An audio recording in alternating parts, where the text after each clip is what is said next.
Hello students, welcome to a new chapter from chapter coordination compound. We have already discussed its naming and we have already discussed the ionization isomerism. देखिए मैंने आपको बताया था कि जो isomerism होते हैं वो टू टाइप के होते हैं, structural isomerism and stereo isomerism. So हम डिस्कस कर रहे थे स्ट्रक्चरल आइसोमेरिज्म, उसमें से हमने ये फर्स्ट ऑलरेडी डिस्कस कर लिया है. अब हम सेकंड डिस्कस करेंगे जिसको हम बोलते हैं हाइब्रिड आइसोमेरिज्म और सॉल्वेट आइसोमेरिज्म. इसका सेकंड टाइप का नेम है, इसमें दोनों ही नेम से ये जाना जाता है, हाइब्रिड आइसोमेरिज्म भी एंड सॉल्वेट आइसोमेरिज्म. अब हम समझते हैं कि हाइब्रिड आइसोमेरिज्म या सॉल्वेट आइसोमेरिज्म क्या होता है. देखिए hybrid isomers differ in the number of water molecule present as ligand. जो हाइब्रिड आइसोमर होते हैं वो डिफर करते हैं कैसे, वाटर मॉलिक्यूल्स के रिस्पेक्ट में डिफर करते हैं जो कि लिगैंड की फॉर्म में होते हैं या फिर एज मॉलिक्यूल्स ऑफ हाइड्रेशन की फॉर्म में होते हैं. देखिए लैंग्वेज पे आप बस इतना ध्यान रखिए कि हाइब्रिड आइसोमर रेफर करता है नंबर ऑफ वाटर मॉलिक्यूल को जो कि प्रेजेंट होते हैं लिगैंड्स की तरह या फिर वो प्रेजेंट होते हैं एज मॉलिक्यूल्स ऑफ हाइड्रेशन की तरह. जैसे एग्जांपल आपके पास, ठीक है, COCl EN whole toys H2O. यहाँ पे कितने वाटर मॉलिक्यूल है, वन वाटर मॉलिक्यूल है. अब हम क्या करेंगे, इसका आइसोमर बनाएंगे. जब वन वाटर मॉलिक्यूल है तो वन वाटर मॉलिक्यूल बाहर चला जाएगा और ये जो बाहर दो क्लोरीन एटम्स हैं, अगर हम वन वाटर मॉलिक्यूल बाहर भेजते हैं तो वन क्लोरीन एटम अंदर आ जाएगा, ठीक है, और एक क्लोरीन एटम बाहर ही ऐसे बचेगा. तो देखिए इसका क्या हुआ, COCl तो ऐसे ही रहा यहाँ पे. अब देखिए Cl का क्या हुआ, यहाँ पर दो Cl है. अब हम एक वाटर मॉलिक्यूल को बाहर भेज रहे हैं तो एक ही Cl को हम अंदर ले लेंगे. जब एक Cl और अंदर आ जाएगा तो क्या हो जाएगा, Cl2 हो जाएगा. EN होल टॉइस ऐसे ही रहेगा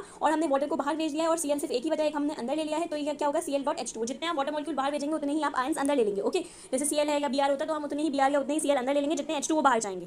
देखिए फर्स्ट एग्जांपल अभी हमने डिस्कस कर लिया. अब हम और एग्जांपल डिस्कस करते हैं. सपोज मेरे पास एक एग्जांपल है CrCl2 और यहाँ पर हम लगा देते हैं C5H5N होल टॉइस. ठीक है, यहाँ पे हमने ये करा और साथ में H2O के दो वाटर मॉलिक्यूल्स हमने यहाँ पर अटैच कर दिए और साथ में बाहर Cl. अब आपको क्या करना है, इसका लिंकेज, इसका हाइब्रिड आइसोमेरिज्म बनाना है. तो मैंने बताया था जितने आयंस यहाँ होते हैं उतने ही वाटर मॉलिक्यूल. देखिए यहाँ पे वन क्लोरीन एटम है तो वन वाटर मॉलिक्यूल बाहर जाएगा और ये वन क्लोरीन एटम अंदर आ जाएगा, इसके साथ कंबाइन हो जाएगा. तो दो क्लोरीन हमारे पास पहले से थे, अब एक क्लोरीन और आ गया तो वो क्या हो जाएगा, Cl2 से Cl3 हो जाएगा और ये आपका C5H5N होल टॉइस ऐसे ही रहेगा. अब वाटर एक आपने बाहर भेज दिया है और एक अंदर रह गया है तो ये सिर्फ H2O रह जाएगा. होल टॉइस है ना, यहाँ पे 2 था, एक हम बाहर भेज देंगे तो ये डॉट लग जाएगा यहाँ पर. जब बाहर भेजेंगे तो डॉट H2O की फॉर्म में आपको मिलेगा. उससे पहले भी आपने क्या करना है, देखिए हमने पहले भी ये कहा था डॉट लगाकर H2O लिखा था. ठीक है, देखिए हम अब और एग्जांपल्स डिस्कस करते हैं. जैसे COCl हमने यहाँ लिया और यहाँ पर हमारे पास है NO2. ठीक है, NO2 है. अब यहाँ पर हमने क्या करना है, NO2 के हमारे पास 4 मोल्स हैं सपोज, ठीक है, और यहाँ पर बाहर हमारे पास Cl है. ठीक है, अभी आपके पास Cl है और आपके पास Cl के दो एटम्स हैं.